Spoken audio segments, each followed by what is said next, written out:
muy buenas tardes para todos. Para TM Médicas es un placer que estén con nosotros una vez más.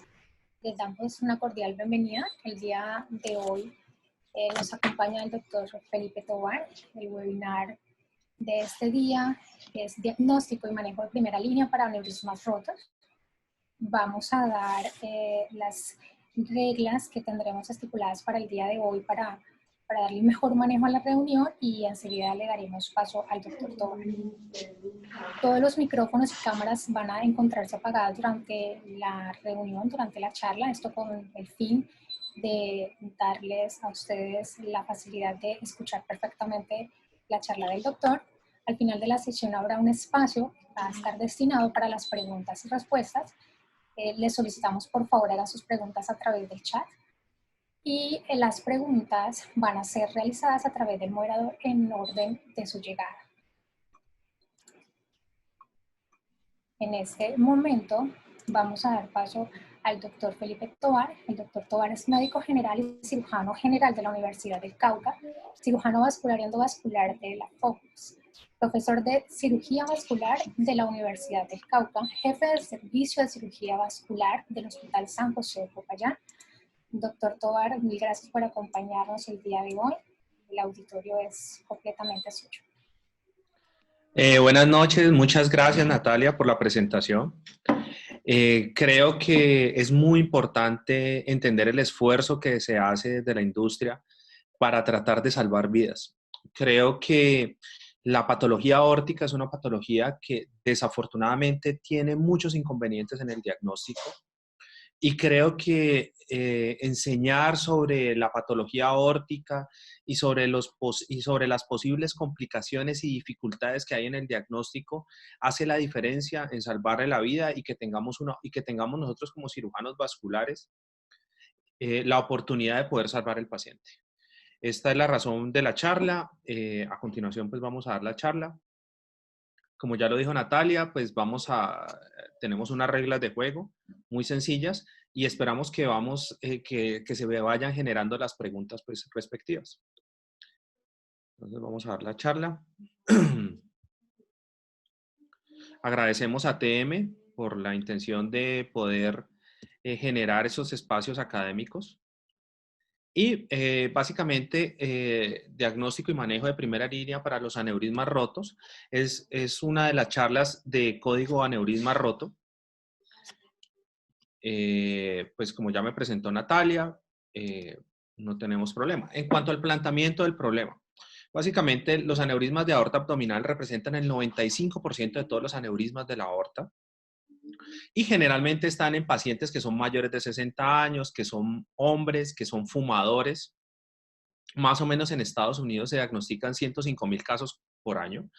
Y en el año 2013 se generó una mortalidad de 1.400 muertes anuales, que es relativamente poquito para el número de pacientes que tienen esta patología.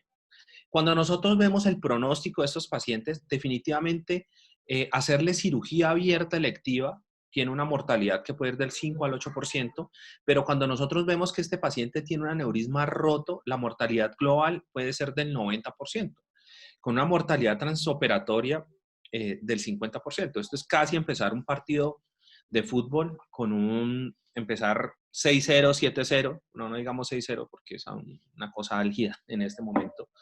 Pero cuando nosotros vemos que tenemos una mortalidad tan alta y cuando vemos que nuestras estrategias pueden disminuir la mortalidad, entre ellas pues la terapia endovascular de emergencia, pueden disminuir más o menos hasta de un 12 a un 25%. Esta mortalidad creo que es una herramienta que es muy válida para nosotros. En Colombia, para el año 2013, encontramos que se registraron en el registro del DANE, perdón la redundancia, 871 muertes. La gran mayoría de estas muertes fueron hombres, estaban entre 75 y 79 años.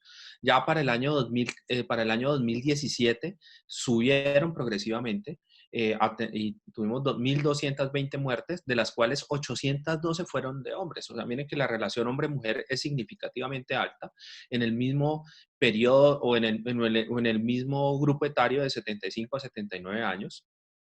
En los Estados Unidos hay una explosión de diagnóstico de aneurisma, teniendo más o menos 1.1 millones de diagnósticos entre 54 y 85 años, que es muchísimos diagnósticos de aneurisma, de todo tipo de aneurismas, más o menos 100,000 casos por año, y de los cuales la mitad se operan. Y también esto ha generado que se haya incrementado significativamente las muertes por año, más o menos 15,000 muertes por año. En Estados Unidos es la causa número 3, en Colombia es la causa número 46 de muerte por aneurisma. Cuando nosotros vemos que y hacemos una relación de muerte, Estados Unidos tiene 328 millones de habitantes, Colombia más o menos 49 millones 650 mil, el Cauca, que es el departamento donde yo estoy, y mi ciudad, que es más o menos, que es una ciudad pequeña, podemos ver que la incidencia de aneurismas es relativamente alta y de aneurismas rotos, más o menos de 6 a 8 por 100,000 habitantes por año. Cuando nosotros vemos que tenemos este número de aneurismas, muchos de los pacientes no se diagnostican y muchos de estos pacientes se mueren. Entonces es preocupante. O sea, digamos que para nosotros este año, con el área de influencia que tiene en el sitio que yo trabajo, perfectamente podemos estar hablando casi de 45 aneurismas año. Ahora con la pandemia del COVID, estamos viendo que muchos de estos pacientes están llegando rotos. En el último mes y medio hemos operado 7 aneurismas rotos. Creo que por eso es tan importante y tan válido que hagamos los diagnósticos tempranos. Ahora bien, cuando nosotros hablamos de la fisiopatología del aneurisma, básicamente hay muchos factores, hay unos factores hemodinámicos, unos factores de la pared del vaso que van sumando. Entonces tenemos un paciente que tiene una debilidad de la pared del vaso por muchas razones, factores que son atribuibles, por ejemplo, la aterosclerosis, factores atribuibles como el cigarrillo que van a producir un debilitamiento del colágeno tipo 3 sobre la pared del aneurisma, o factores genéticos que también producen alteraciones, sobre todo en las fibras de elastina y de colágeno, que van a generar que esta pared tenga una pérdida de la compliance de la misma y vayan generando que se altere el flujo arterial. Al producir una alteración del flujo arterial, ¿sí? Va a generar, nosotros en los vasos sanguíneos normalmente tenemos flujos laminares, un flujo helicoidal, y este flujo helicoidal va a generar que tengamos dificultades para poder, para que tengan sitios donde hay más presión sobre el vaso y tengan una mayor probabilidad de dilatación y de ruptura de ese vaso. Por eso no necesariamente el tamaño sea tan importante en el punto donde tiene más tensión el vaso y donde se va a romper el aneurisma. Obviamente que el diagnóstico, cuando nos llega un paciente como el que estamos viendo en las imágenes, que nos dice que tiene dolor abdominal que es súbito, muy intenso, que se asoció a hipotensión y que tiene una masa pulsátil, pues ojalá todos los pacientes llegaran pues con este diagnóstico, o sea, en esta presentación. Sí, solamente un tercio de los pacientes llega con esta presentación, que es la triada pues, del aneurisma roto, y muchos de estos pacientes tienen síntomas que no son muy claros o síntomas bizarros. Estos pacientes pueden presentarse como dolor lumbar, como cólicos renales, ¿sí? Inclusive pueden presentarse como sangrados digestivos. Y los signos clásicos, pues, como equimosis en el flanco, que es el signo de Gray-Turner, o equimosis periumbilical, que es el signo de Cullen, pues en realidad no son tan frecuentes. Y esto nos hace que no tengamos una dimensión y que perdamos tiempo importante en el diagnóstico. Obviamente que el diagnóstico, pues tenemos algunas herramientas. Tenemos ecografía, que tiene una sensibilidad y una especificidad que es del 95 al 97%. Tenemos algunas dificultades cuando hacemos ecografía, pacientes obesos o pacientes con mucho gas, pero en realidad es una dificultad que es bastante variable y que es muy fácil de solventar, porque muchos de estos pacientes no necesitamos hacer un diagnóstico totalmente claro, sino hacer un diagnóstico de tamizaje. ¿Qué pacientes tenemos que hacerles diagnóstico de tamizaje? Todo paciente que sea hombre de más de 65 años, que sea fumador, o paciente que tenga más de 50 años, que tenga historia de aneurisma en su familia, son pacientes que deben tener tamizaje. Obviamente que si además de eso es hipertenso, pues también tenemos que hacerle tamizaje. ¿Cuál es el examen para poder definir la anatomía del aneurisma? Es el angiotac, que es el examen de elección que debe hacerse idealmente en un tomógrafo al menos de 16 canales que nos permita o que nos dé la posibilidad de tener cortes que van entre 1,25 entre 1,25 milímetros y 0,6 milímetros para poder hacer una adecuada reconstrucción de las imágenes. También podemos utilizar otros métodos diagnósticos como la resonancia magnética, pues que digamos que debido al costo y a las dificultades para los pacientes, que muchos de estos son ancianos, pues no es el de elección. Y las arteriografías en realidad es un método que no tiene indicación. Acuérdense que las arteriografías lo que hacen es ver el lumen del vaso. Y muchos de estos pacientes pueden tener trombos que pueden semejar una luz de un vaso que es casi normal o inclusive con algo de aterosclerosis. Entonces, no es el examen de elección para hacer diagnóstico de aneurisma. En cuanto al riesgo de ruptura, que es algo que es bastante importante, consideramos que los pacientes que tienen aneurismas de menos de 4 centímetros, el riesgo es menor del 1% al año, pero a medida que va aumentando el tamaño del aneurisma, podemos ver que pacientes que tienen más de 5 centímetros, el riesgo puede inclusive ser hasta del 7% en el siguiente año si le sumamos algunos factores de riesgo, como pues obviamente ser mujer no es un factor de riesgo, pero el sexo femenino tiene más riesgo de ruptura, tabaquismo, si es fumador, si es hipertenso y es hipocoso, se aumenta este riesgo de ruptura. Cuando tenemos aneurismas de más de 6 a 7 centímetros, tiene un riesgo de ruptura del 19%, y si mide más de 7 centímetros, el 95% de estos pacientes van a estar rotos en los siguientes 5 años. Obviamente que si estos aneurismas, cuando empezamos a hacerle el seguimiento, vemos que son aneurismas que inicialmente eran pequeños, que estaban entre 4 y 5 centímetros, pero empezaron a crecer más de 1 milímetro mes. Tenemos que empezar a preocuparnos porque obviamente el riesgo de ruptura se aumenta. Cuando crecen más de 0,5 centímetros por año, el riesgo de ruptura se aumenta del 15 al 20%. Y si a esto le sumamos que el paciente es hipocoso e hipertenso, y también aumenta el riesgo de ruptura más de 0,5 por año, eso nos hace pensar que el paciente tiene un crecimiento rápido. Y eso es un signo de alerta para tratar a este paciente antes de que se rompa. Obviamente que nosotros nunca vamos a saber cuándo se va a romper, pero hay diferentes modelos matemáticos e imagenológicos que nos hacen pensar cuál es el sitio donde se está aplicando mayor endotensión sobre la pared del aneurisma, y es el sitio donde probablemente se va a romper. Entonces, ahora bien, ¿por qué nosotros perdemos los pacientes? Que es algo bastante importante. Básicamente, la principal causa o la principal razón por la cual perdemos los pacientes es el diagnóstico tardío. Y miren que es bastante frecuente. El 42% de los pacientes no se tiene un diagnóstico inadecuado. ¿Por qué? Porque presentan síntomas que no son claros, paciente con dolor abdominal, la masa pulsátil. Miren que el dolor abdominal es el principal síntoma y signo. El shock también es el principal signo, la masa pulsátil alcanza el 60%, y a medida que el dolor en el flanco, el síncope es uno de los síntomas también presentes, náusea y vómito, que son síntomas que se pueden asociar a muchas razones por las cuales el paciente hace abdomen agudo. La triada clásica, como ya les decía, puede alcanzar del 40 al 60% de los pacientes. El promedio del tiempo entre que el paciente ingresa a una institución con muchos recursos de salud, ¿sí? Imágenes 24 horas, y se hace el diagnóstico, puede ser hasta 4,6 horas. Y del 20 al 40% de las muertes intrahospitalarias son en ese periodo de tiempo antes de que el paciente se logre llevar al quirófano. Ahora bien, cuando tenemos una ruptura del aneurisma, afortunadamente el 80% de los pacientes que se rompen tienen una ruptura que es contenida. Y eso es importante, ¿por qué? Porque nos da un tiempo para poder tomar alguna actitud sobre el paciente y poder llevarlo a cirugía. El 20% se rompen a cavidad, que es un desastre. Muchos de estos pacientes llegan en shock o llegan en paro. Otro 4% de estos pacientes tienen ruptura que puede inclusive infiltrar la columna, y el paciente puede presentarse con paraplegia, dolor neuropático. Entonces, eso también. Hay un 1% de los pacientes que se presenta como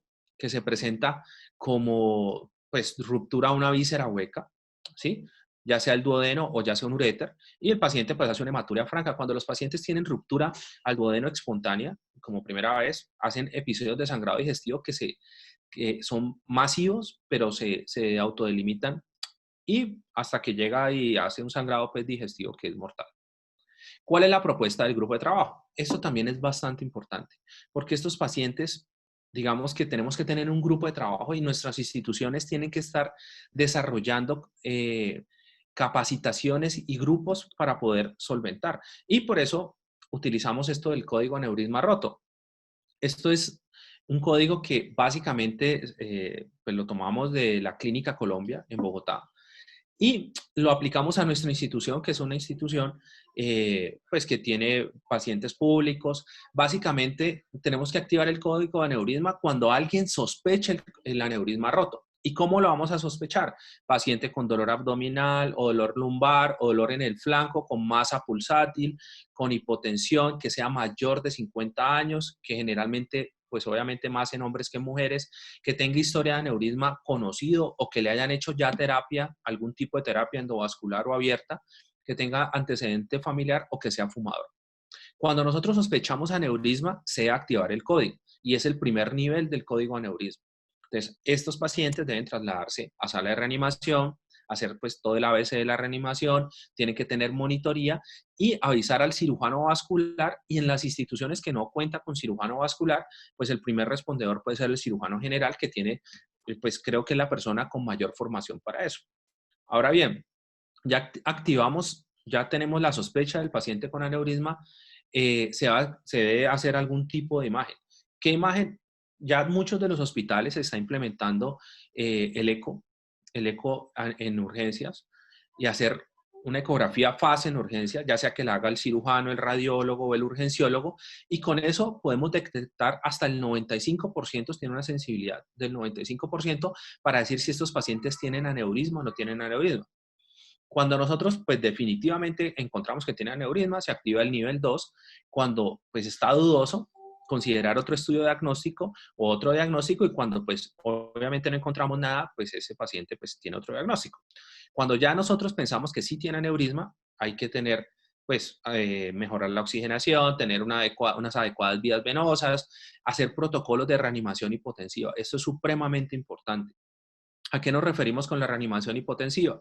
Cuando los pacientes no subimos la presión a un nivel de perfusión en el cual el paciente nuevamente no sangre. Tenemos que tener un nivel de perfusión que nos alcance para tener una perfusión cerebral. ¿Cómo medimos eso? Básicamente que el paciente pueda hablar. ¿Listo? Así tenga 90-50, 90-40, para disminuir el sangrado que tiene este paciente. Se toman muestras, hemoderivados, los paquetes de trauma que están en casi todos los hospitales, o paquetes de código rojo, pasarle una sonda, no intubar al paciente, evitar hipotermia. ¿Por qué no intubarlo? Porque al intubarlo tenemos que colocarle relajantes, se expande el espacio retroperitoneal, y al expandirse el espacio retroperitoneal, donde tenemos ese 80% de los aneurismas contenidos, el paciente va a sangrar. Cuando ya activamos el nivel 2, se avisa pues al grupo de cirugía vascular, y obviamente que el grupo de cirugía vascular avisa a la sala de angiografía, a la sala de cirugía, dependiendo de los recursos que tenga el hospital, al grupo de anestesia, a los distribuidores de las prótesis, para más o menos, de acuerdo pues a la imagen que se tenga, poder hacer un planeamiento del procedimiento. Cuando ya activamos el nivel 2 del código aneurisma, tenemos que definir 3 escenarios. El paciente está estable, está inestable o está en extremis. Si el paciente está estable, seguimos con nuestro protocolo de reanimación hipotensiva, mantener sistólicas entre 70 y 90 con un nivel de conciencia. Se hace un angiotac tóraco-abdominal, como les decía. Este angiotac es urgente, no importa la creatinina del paciente, y esto es supremamente importante porque a veces los técnicos nos limitan y nos dicen, no, necesitamos creatinina, el paciente puede tener 3 y no vamos a hacerle protocolo de nefroprotección. No, esto es una urgencia. Con el angiotac ya nosotros definimos qué es lo que vamos a hacer. El paciente tiene un aneurisma roto, un aneurisma que no está roto, pero está sintomático, el aneurisma tiene inminencia de ruptura, o el aneurisma está roto contenido, o está roto cavidad, que no es generalmente en el paciente estable. En los pacientes inestables básicamente es lo mismo, y nos genera estos 4 escenarios. Obviamente que cuando el paciente ya está en extremis, definitivamente el paciente se va a morir, ¿sí? Si no hacemos algo rápido, y lo tenemos que pasar no hay necesidad de pasarlo a sala de angiotac, sino de uno traslado a sala de cirugía, dependiendo pues de las condiciones del hospital. En casi todos los hospitales en Colombia creo que es traslado a sala de cirugía. Bueno, cuando ya tenemos en este código 2 el paciente estable o inestable, Y tenemos los escenarios del aneurisma que no está roto, pero está sintomático o que está con inminencia de ruptura. Este paciente debe trasladarse a una unidad de cuidado intensivo, debe generarse la valoración por anestesia, por cardiología, hacer todos los estudios cardiológicos posibles en lo más rápido posible y hacer un planeamiento quirúrgico. Y lo ideal es que este paciente esté operado en las siguientes 48 horas. ¿Por qué es tan importante eso? Porque a veces las autorizaciones y la espera de estos pacientes generan que pacientes que tenían inminencia de ruptura se vuelvan aneurismas rotos y obviamente que nos cambia la mortalidad. Ahora bien, cuando ya tenemos el paciente inestable y tenemos el escenario de aneurisma roto contenido o roto a cavidad, ya tenemos que mirar qué tenemos nosotros en nuestra institución para poder tratar a estos pacientes. Y si tenemos esto es una urgencia vascular. Si nosotros tenemos un paciente con un aneurisma roto contenido, obviamente este paciente se pasa a la sala de reanimación, es una urgencia, en la gran mayoría es prioridad 1, ¿sí? Revisamos el angiotac y hacemos un planeamiento quirúrgico. Ese planeamiento puede ser para cirugía abierta, dependiendo de la anatomía que tengamos y de los recursos que tengamos en nuestra institución, o pasarlo a sala de angiografía. En el caso de nosotros, en la ciudad que yo estoy, más o menos tenemos unas prótesis en 4 horas, o sea que la verdad es un tiempo prudente en un paciente que tenga un aneurisma roto contenido y que podamos ver que nos genera una estabilidad hemodinámica. Ahora bien, si el paciente está roto a cavidad y nosotros vemos que en el angiotac también igual definimos, el paciente tiene una anatomía adecuada para hacer terapia endovascular o para hacer cirugía abierta.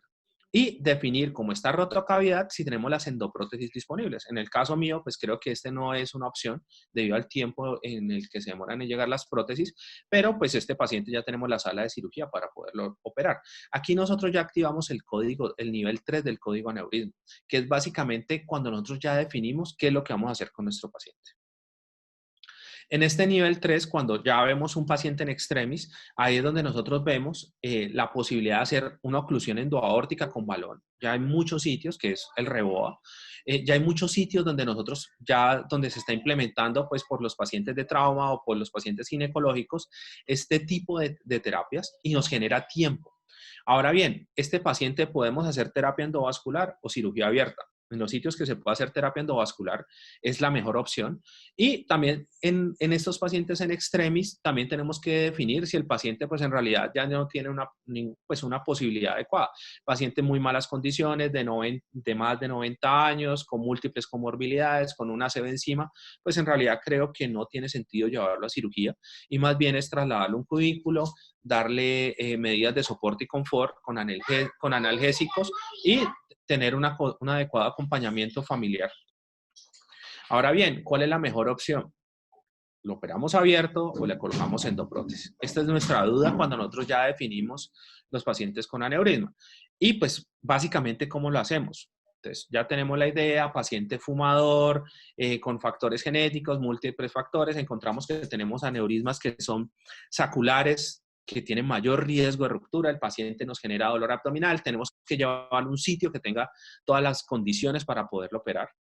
Ahí le hacemos una tomografía, vemos nuestra tomografía, ya decidimos si en nuestra tomografía el paciente se puede llevar por cirugía abierta o si nos toca hacer terapia endovascular y qué tan pronto podemos hacer esta terapia endovascular. Obviamente que el control vascular cuando hacemos cirugía abierta es bastante difícil. Aquí este es un paciente que operamos hace 3 semanas, paciente con sangrado, con roto a cavidad. Cuando hacemos antes del campleo aórtico nos hace paro cardíaco durante 2 oportunidades y por eso es muy importante que nosotros tengamos claro y que nuestro equipo quirúrgico está claro en lo que tenemos que hacer y cómo lo debemos hacer y en qué momento lo debemos hacer. Y el equipo quirúrgico empieza en el portero de los hospitales. Ahora bien, cuando nosotros hacemos el control vascular, tenemos ya el primer hit o el primer impacto, que es el sangrado del paciente, y ahora viene nuestro segundo impacto del CLAM. Entonces, si el paciente tiene un aneurisma infrarrenal, si es suprarrenal, si es supracelíaco o si es intratorácico, ¿dónde lo vamos a clampear? Y de acuerdo al sitio donde lo vamos a clampear, es mayor el impacto en la reperfusión. Si nosotros tenemos un aneurisma que es supracelíaco, pues nos toca hacer un clampeo intratorácico, el paciente va a reperfundir todos los vasos viscerales, más las extremidades, entonces es un paciente pues que tiene una probabilidad de muerte bastante importante. Y obviamente que la cirugía abierta en el contexto de la emergencia es muy importante. Pacientes con sangrado activo, que nos llega, que lo diagnostican rápido, podemos, en este caso, pues nos tocó colocar un tubo aórtico y también tenemos que manejar la hipertensión abdominal que va a generar este paciente. Por eso ahí le estamos colocando un dispositivo VAC, ahí tenemos una placa de Wi-Fi que va a cubrir el saco aneurismático que ya lo cerramos y le colocamos el dispositivo VAC para tratar de empezar a cerrar este paciente y para tratar de no perder la cavidad abdominal. Otra cosa importante que hacemos en estos pacientes que ya los cerramos programados es colocar un refuerzo en la pared abdominal para evitar pues, que posteriormente vayan a hacer hernias de la pared. Obviamente que cuando nosotros tenemos la posibilidad de hacer control endovascular es supremamente importante y vemos aquí cómo en esta angiografía se extravasa el medio de contraste, ¿sí? El paciente está sangrando a cavidad y por eso es tan válido hacer la técnica de REOA donde utilizamos un balón de coda y hacemos un clampeo pues guiado con el balón de coda a la aorta generalmente supraceliaca o supravisceral y ahí podemos parar el sangrado. Este paciente idealmente lo hacemos con pseudoanalgesia y anestesia local para no expandir el espacio retroperitonal. Entonces ahí miren cómo subimos el balón de coda, se sube por un introductor 12, ahora ya hay balones que se pueden subir por un introductor 12 French. Entonces creo que esto mejora pues la probabilidad de sobrevida. Tuvimos la experiencia de ver un caso en la Clínica Colombia en Bogotá, donde el paciente definitivamente al soltarle y hacer el clampeo selectivo con el balón de coda, pues lo recuperaba el anestesiólogo. Entonces creo que es una muy buena opción para los pacientes. Aquí básicamente, ¿qué es lo que hacemos cuando se coloca una endoprótesis?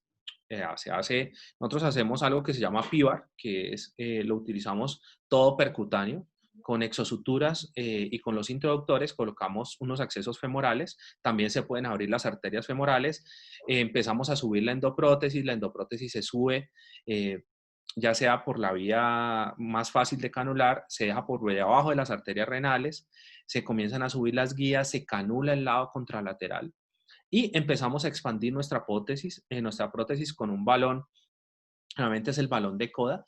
Idealmente la parte distal de la prótesis queda por encima de las arterias hipogástricas si no hay compromiso de las mismas y tratamos en lo posible de preservar al máximo la circulación de las arterias hipogástricas. Obviamente que esto hace que nuestros pacientes tengan mayor probabilidad de sobrevida. Ahora bien, la pregunta, ¿qué es mejor? ¿Hacerlo endovascular o abierto? Creo que lo mejor es clampear lo antes posible para controlar el sangrado. Más importante que hacerlo abierto o endovascular es tener un protocolo de diagnóstico y manejo de aneurisma roto con una socialización frecuente, especialmente al personal de urgencias. Y creo que esta es una experiencia muy buena que se aprende o que, pues, que aprendimos pues, del esfuerzo de alguien de unas instituciones en Bogotá, porque definitivamente esto hace que ganemos tiempo. Y es incluso más importante que la forma o la vía de elección por la cual lo hacemos. Obviamente que siempre que sea posible es mejor hacerlo endovascular, idealmente con anestesia local, por las razones que ya les dijimos, y operarlo de lo más rápido posible. ¿Y por qué la terapia endovascular? Básicamente la cirugía aórtica cambia a partir de los años 50, donde ya se comienzan a implementar las prótesis de Dacron, las técnicas quirúrgicas más ya se consolidan a nivel de los años 60 y entre los 60 y los 80 hay un desarrollo pues, del cuidado intensivo que mejoró o disminuyó la mortalidad, pero no fue significativa. Más o menos alcanzó a disminuir la mortalidad en un 10 a un 15%. Pero a partir del año 91 se cambia de forma significativa la mortalidad. Y este cambio de la mortalidad se generó por la terapia endovascular. Entonces, las técnicas endovasculares que se empezaron a desarrollar hace casi 29 años, nos generó unas ventajas. ¿Cuáles ventajas? Disminución de las complicaciones del abortaje quirúrgico, pacientes con abdómenes que ya habían sido tratados, que tengan abdómenes hostiles, nos disminuye la probabilidad de la isquemia secundaria a la oclusión arterial por la reparación del aneurisma. Ahorita con las técnicas percutáneas tenemos extremidades con flujo, se cuantifica una reducción en la mortalidad que en algunas series alcanza el 18%, en los pacientes con aneurisma roto. Y esto es bastante significativo porque te baja una mortalidad del 90 al 70%. Obviamente que hay factores que impactan la mortalidad y el factor más importante es el diagnóstico oportuno. Y también a dónde remitimos estos pacientes. Es muy importante tener claro cuáles son los remisión, que se pueden hacer remisiones a centros de alta complejidad, donde tengan cirujano vascular 24 horas, donde tengan la posibilidad de que la gente conozca y entienda cuál es la mejor opción, que se haga una reanimación adecuada en el servicio de urgencias con unas metas hipotensivas, que tenga una posibilidad de cirugía inmediata, que tenga todos los recursos, injertos, banco de sangre, anestesiólogo capacitado y que tenga pues los cuidados posoperatorios adecuados.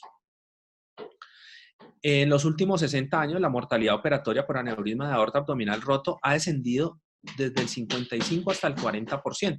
Esto ya es en los pacientes que logran sobrevivir y llegan a cirugía. Y el manejo endovascular ha cambiado la tasa de mortalidad y ha impactado en la recuperación funcional de los pacientes.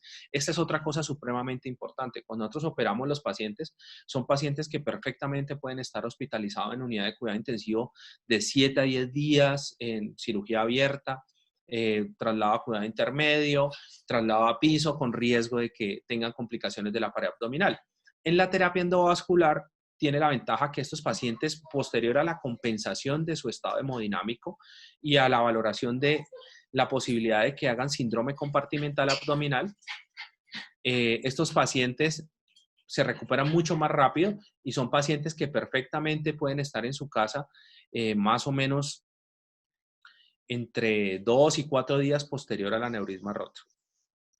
¿Cuáles son las indicaciones para el manejo endovascular? Hay unos criterios que son anatómicos, que a medida que ha pasado hemos ganado y que ahorita tienen unos límites más fáciles de llevar. Pacientes con aneurismas que están con cuellos que están entre 20 y 32 milímetros, con una longitud al menos de 10 milímetros, que tengan unas ilíacas que estén entre 8 y 18 milímetros, que tengan la posibilidad de que tenga una estabilidad clínica para poder hacer el angiotac prequirúrgico. Y cuando nosotros vemos las indicaciones para el manejo endovascular, es muy importante activar el grupo de aneurisma roto, llamar al cirujano vascular, llamar al residente o al fellow, alistar las salas de cirugía, definir la estabilidad hemodinámica del paciente y de acuerdo a eso, pues mirar cómo podemos hacerlo, si endovascular o abierto, preparar al paciente, anestesia, aquí no estamos tan de acuerdo porque hacemos anestesia en lo posible regional y con pseudoanalgesia. Definitivamente cuando el paciente tiene un cuello adecuado para colocar la endoprótesis, se coloca la endoprótesis y si no, pues balón de oclusión y cirugía abierta. Este es otro algoritmo, ¿sí? Donde nosotros también definimos y es muy importante también aplicar escalas en los pacientes que veamos sobre vida. Entonces, por ejemplo, si tenemos un paciente que tiene una escala de Hartmann menor de 3, pues definitivamente consideramos que es un paciente que puede ser candidato a manejo quirúrgico o endovascular, pero si no, pues es un paciente que es mejor darle medidas de confort y no hacer encarnizamiento terapéutico con estos pacientes. Obviamente, cuando nosotros comparamos cirugía abierta con cirugía endovascular, la cirugía endovascular es mucho más rápida, cada vez somos más, tenemos más experiencia para la terapia endovascular. En promedio, en este grupo eran 138 minutos, son 2 horas. La cantidad de reanimación también es mucho menor. Tenemos pacientes que requieren más o menos 2.000 de reanimación, menos coloides, menos unidades de glóbulos rojos intraoperatorias, menos paquetes de plasma intraoperatorios. Entonces, consideramos que son pacientes que tienen menos necesidad de reanimación. Y cuando nosotros vemos la mortalidad y la morbilidad, la mortalidad temprana también tiene un impacto que es relativamente mejor, más bajo en los pacientes que se les hace terapia endovascular. Y obviamente que son pacientes que van menos a hemodiálisis, tienen menos reperfusión. Entonces consideramos que son pacientes que tienen un mejor desempeño posterior al tratamiento. Cuando nosotros vemos los resultados y las mortalidades a 30 días, vemos que la terapia endovascular tiene una mortalidad que es significativamente menor. Miren que hay algunos estudios que la mortalidad puede ir hasta el 33%. Y también impacta más en los pacientes que son que tienen más de 70 años. Miren como los pacientes octogenarios, la mortalidad y nonagenarios, la mortalidad en terapia endovascular es significativamente menor, incluso pueden llegar a ser casi la mitad de lo que es en los pacientes con terapia quirúrgica abierta. Los tipos de abordaje, esta es la experiencia del Hospital Cardioinfantil en Bogotá, donde es uno de los sitios donde creo que se hace más cirugía aórtica en el país y vemos que tampoco tienen una relación abierta endovascular significativa. Alcanza a ser el 10% de los pacientes que operan. Y el volumen de procedimientos, más o menos en terapia endovascular, pueden ser el 11%. Ha ido con un crecimiento significativo. Obviamente que la terapia se ha popularizado y cada vez tenemos más experiencia. Y creo que eso nos ha pasado a todos los hospitales del país, donde cada vez tenemos más habilidad en la terapia endovascular, tenemos mejores resultados en los pacientes rotos. Y obviamente que esto es lo que hablábamos, cuando miramos que es mejor si es endovascular abierto, a veces las instituciones tienen que evaluar esto y sobre todo las instituciones que tienen planes globales prospectivos de pago prospectivo, tienen que mirar que en un paciente que se va a demorar 5 versus 10 días en terapia abierta, con una mortalidad que es mucho menor, con menos efectos adversos y que tiene una mortalidad que puede superar en un 14% en el siguiente año, creo que es algo que hay que tomarlo en cuenta y hay que estimular la terapia endovascular en los sitios que se puede hacer. Obviamente que la mortalidad también es significativa y miren cómo las curvas de mortalidad a medida que ha pasado el tiempo han disminuido porque hemos mejorado la experiencia pues desde el punto de vista endovascular, bajando casi 4 puntos en la terapia endovascular. La terapia quirúrgica abierta se mantiene estable en su desempeño y hay un cambio significativo en el número de pacientes que se hace terapia endovascular o que se hace terapia abierta. Muchas gracias por asistir a la presentación. Ahora siguen las preguntas. Natalia, no sé qué Muchas preguntas gracias. en el público. Sí, señor. Muchas gracias, doctor. Acá tenemos una pregunta, aparte de muchas felicitaciones por la charla, que es una excelente explicación. Tiempo máximo de clampeo mientras llegan los endoprótesis. Pues bueno, cuando nosotros analizamos el síndrome de reperfusión, podemos ver que la terapia, o sea, que el síndrome de reperfusión sucede por encima de 50 minutos, ¿sí? Creo que si nosotros no estamos en una ciudad grande o en una ciudad que tenga las prótesis en la misma ciudad y tenemos un paciente que está en extremis o que tiene un aneurisma roto que está inestable, creo que no es la mejor opción terapia endovascular. Por esta razón, o sea, por encima de los 50 minutos en las oclusiones infrarrenales se desatan toda la cascada del síndrome de reperfusión y muy probablemente vamos a perder el paciente por reperfusión. Entonces creo que el límite sería definir más o menos, si vamos a tener que hacer un clampeo por encima de 50 minutos, considero que el paciente no es una buena opción hacer terapia endovascular. Ahora bien, pues cuando nosotros detectamos el paciente y hacemos todo en paralelo, o sea, yo detecto el aneurisma roto, veo que este paciente tiene posibilidad llamo a la casa comercial, le digo, necesito las medidas de la endoprótesis, hacemos el planeamiento en la misma sala, en la misma consola del tomógrafo, le decimos, vamos a hacer tal cosa, vamos a hacer tal otra, y se dan las medidas y vamos ganando tiempo mientras el paciente se sube, se hace alguna invasión, tratamos de que nos den los tiempos para poder llevar a ese paciente a un mejor desempeño. Muchas gracias, doctor. Otra pregunta es, ¿de qué se compone el kit de aneurismas rotos y si cuenta actualmente con él? Bueno, como tal kit no tenemos, pero digamos que se está desarrollando diferentes estrategias. Sí va a haber un kit de REOA, ¿sí? Para hacer oclusión aórtica. También cuando nosotros vemos y hacemos el planeamiento de la endoprótesis, podemos ver más o menos en qué nos podemos acondicionar para hacer el tratamiento. No tenemos que ser, digamos que totalmente arreglados en un paciente que se está muriendo y podemos ir un poquitico más arriba. Por eso a veces no es tan bueno tener o definir como un kit como tal, porque todos los pacientes y todas las anatomías son variables y no podemos definir una sola estrategia para poder, o un solo grupo de elementos para poder decir, este paciente requiere un kit como tal de aneurisma roto cuando hacemos terapia endovascular. Cuando hacemos terapia quirúrgica abierta es tener set de 3 prótesis de Acron, injertos vasculares y tener pues la posibilidad de tener suturas vasculares, básicamente es eso. Perfecto, doctor, gracias. Tenemos una pregunta por acá. ¿Cómo es el manejo de un paciente en el que el aneurisma compromete los vasos renales o mesentéricos?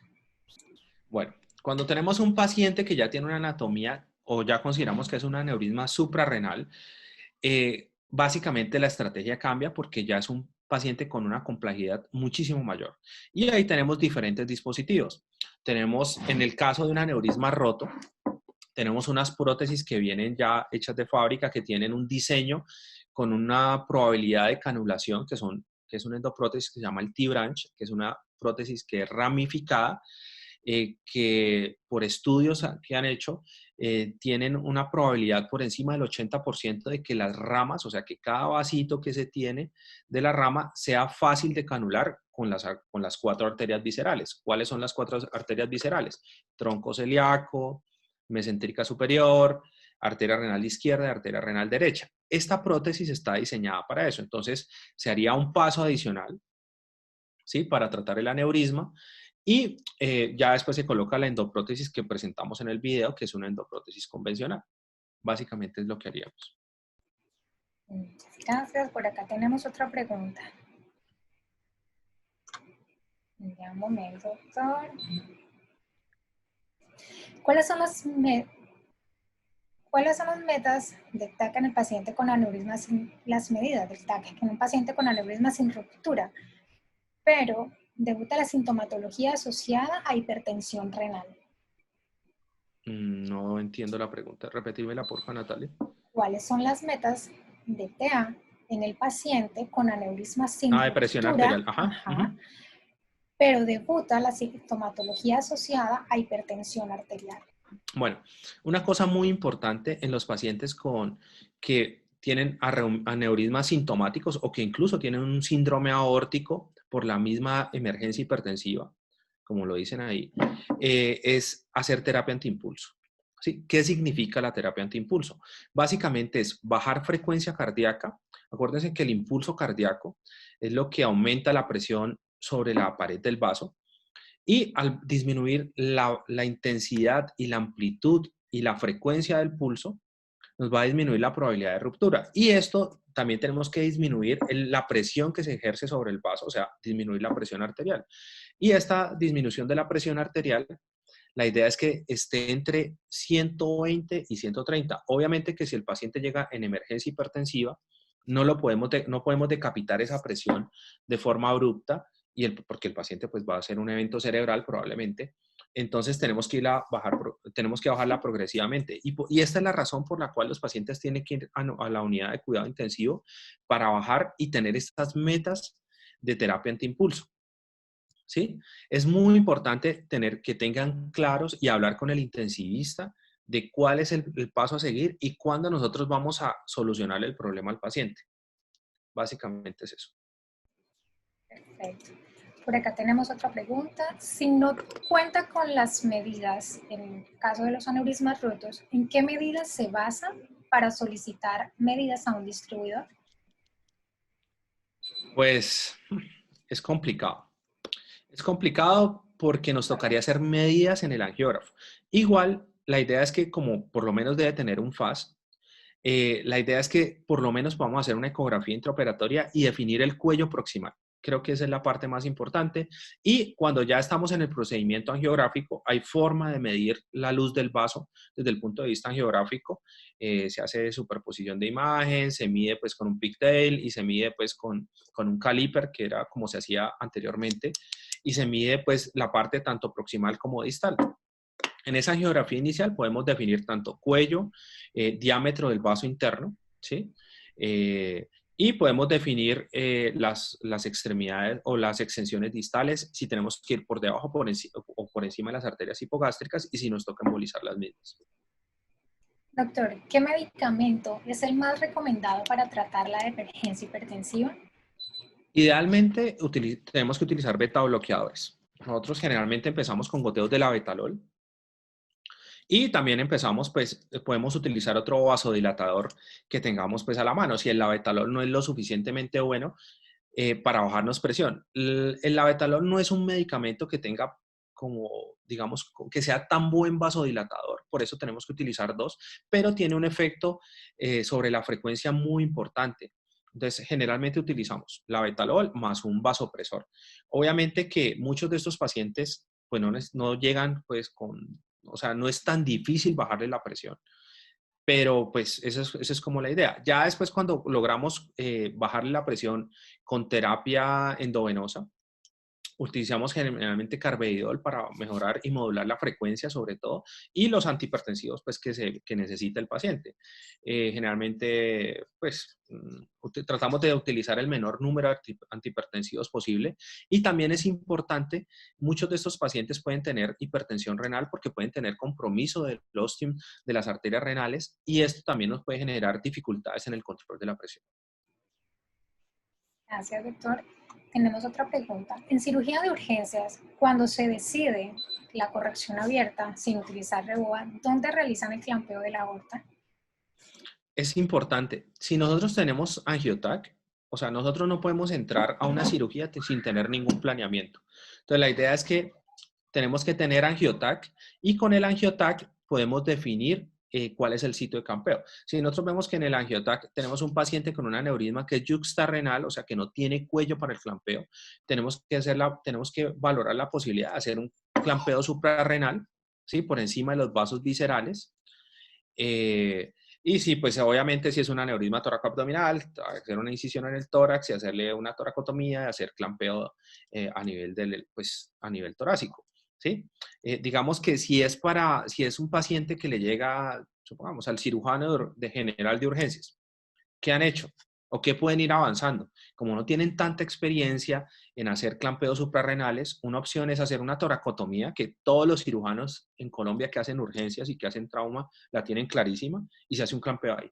Siempre hay que hacer lo que es más fácil para uno, ¿sí? O lo que se tiene más experiencia. En el caso pues, de uno de vascular, tenemos más experiencia en hacer clampeos suprarrenales, en hacer clampeos inclusive en pacientes con aneurismas yuxtarrenales, hacer clampeos parciales que inclusive comprometan los ostium de las renales, porque eso es lo que hacemos todos los días. Pero en un paciente, en un cirujano que es de urgencias, que tiene más claro hacer un clampeo de la aorta torácica, pues haga eso, ¿cierto? Esa es como la opción. Bueno, doctor, no tenemos más preguntas por el momento. Los animamos a que continúen realizando todas sus preguntas por el chat. Damos unos minutos. Sí, bueno. Pues no, quiero agradecerles por esta invitación. Creo que en la campaña que hacemos este mes, o que hicimos en el mes de octubre en la Universidad del Cauca, nosotros tratamos de hacer campañas mensuales de alguna patología. El mes de octubre fue el mes del aneurisma de la aorta. Entonces creo que esto nos está ayudando a que cada vez socialicemos más la terapia tanto abierta como endovascular y cada vez generemos más conciencia y que cada vez tengamos menos mortalidad por estos pacientes. Desafortunadamente, muchos de estos pacientes se hace el diagnóstico tardío y pues más de una vez me ha tocado a mí ir a un juzgado, pues ayudar a alguien que no hizo el diagnóstico a tiempo, porque no es un diagnóstico que sea tan fácil. Pero cuando uno tiene conciencia, lo piensa, creo que ya, cuando usted ya sabe que existe, ya la probabilidad de que se le pase es mucho menor. Y creo que el diagnóstico literalmente está en las manos. ¿Por qué? Cuando usted examina el paciente, y si nosotros pensamos que un paciente con un aneurisma de la aorta abdominal que mida más de 5 centímetros, la posibilidad de diagnóstico en el 70% de las veces está en las manos. Usted le toca el abdomen y tiene la masa pulsátil, no lo piense más, ese paciente tiene un aneurisma. Que si es muy delgadito, que si se le palpa la aorta, ya eso es otro problema. Pero cuando usted queda tranquilo de que hace un diagnóstico adecuado, creo que es la diferencia entre la vida y la muerte de estos pacientes. Por eso está la invitación. Eh, pues ahí Natalia, los que quieran pueden compartir mi correo y cualquier duda con mucho gusto. Estamos a la orden pues para poder resolver cualquier cosa. Muchas gracias a TM por generarnos este espacio y estamos atentos a todas las invitaciones que nos hagan. Muchas gracias. Usted, doctor Tovar, mil y mil gracias por aceptarnos esta invitación, por tan excelente charla. Ha recibido muchas felicitaciones internamente, muchos agradecimientos y que ha sido una explicación bastante detallada. Le agradecemos a todos los participantes por acompañarnos nuevamente. Estamos en este momento mostrándoles una imagen sobre una charla que tendremos el día de mañana. Si desean participar, si desean acompañarnos, va a ser a las 7 de la noche, ecografía, la evolución del estetoscopio.